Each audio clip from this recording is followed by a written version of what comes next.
আসসালামু আলাইকুম। জিম্বাবুয়ের বিপক্ষে আগামী মাসের ৫ মে টি-20 সিরিজ খেলবে বাংলাদেশ ক্রিকেট দল।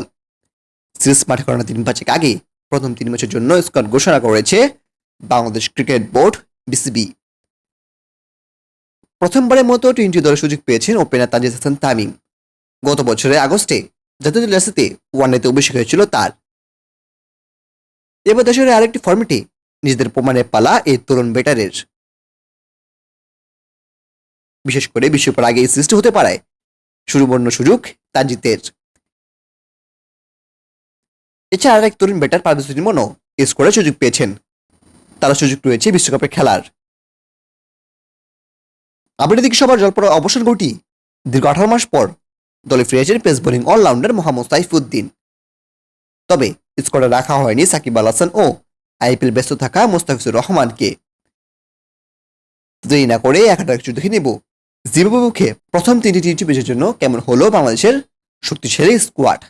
চলুন দেখে নেই এক নজরে।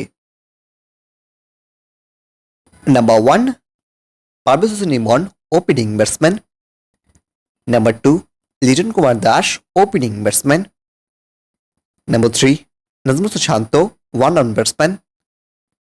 Number 4 Tanzid Hasan Tamim, opening batsman. Number 5 Mohammad Saifuddin, bowling allrounder. Number 6 Mahmudullah Riyad, middle order batsman.